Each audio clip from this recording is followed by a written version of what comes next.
مولاي صل وسلم دائما أبدا على حبيبك خير الخلق كلهم. باب الصلاة من الإيمان. नमाज ईमान का जुज़्व है। وقول الله تعالى وما كان الله ليضيع إيمانكم يعني صلاتكم عند البيت. और अल्लाह ताला ने फरमाया है कि अल्लाह तुम्हारे ईमान को ज़ाय करने वाला नहीं, यानी तुम्हारी वो नमाजें जो तुमने बैत अल-मक़दस की तरफ मुँह करके पढ़ी हैं कबूल हैं।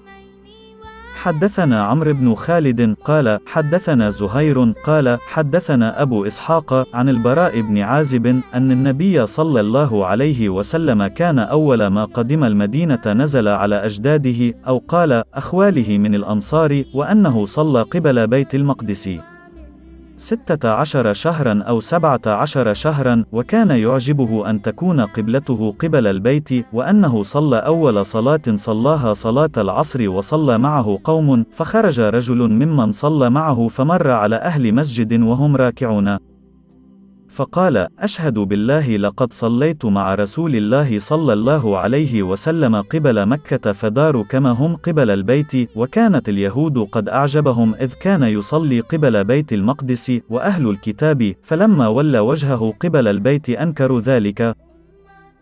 قال زهير حدثنا أبو إسحاق عن البراء في حديثه هذا أنه مات على القبلة قبل أن تحول رجال وقتلوا فلم ندر ما نقول فيهم، فأنزل الله تعالى وما كان الله ليضيع إيمانكم سورة البقرة آية 143.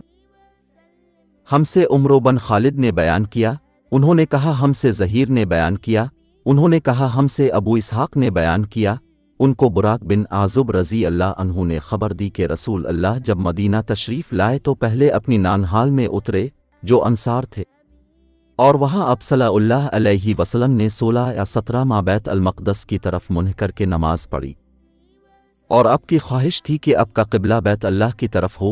जब बैत अल्लाह की तरफ नमाज पढ़ने का हुक्म हो गया तो सबसे पहली नमाज जो अपने बैत अल्लाह की तरफ पढ़ी असर की नमाज थी।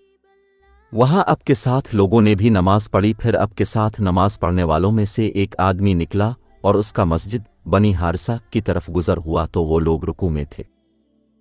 वो बोला कि मैं अल्लाह की गवाही देता हूँ कि मैंने रसूल अल्लाह के साथ मक्का की तरफ मुँह करके नमाज पढ़ी है। ये सुनकर वो लोग इसी हालत में बैत अल्लाह की तरफ घूम गए, और जब रसूल अल्लाह बैत अल-मक़दस की तरफ मुँह करके नमाज पढ़ा करते थे यहूद और ईसाई खुश होते थे, मगर जब अपने बैत अल्लाह की तरफ मुँह फेर लिया तो उन्हें ये अमर नागवार हुआ। ज़हीर एक रावी कहते हैं कि हमसे अबू इसहाक ने बुराक से यह हदीस भी नक़ल की है कि क़िबला की तब्दीली से पहले कुछ मुसलमान इंतकाल कर चुके थे, तो हमें ये मालूम ना हो सका कि उनकी नमाजों के बारे में क्या कहीं। तब अल्लाह ने ये आयत नाजिल की, वमा कान अल्लाह ला युदीअ ईमानकुम अल-बक़रा 143।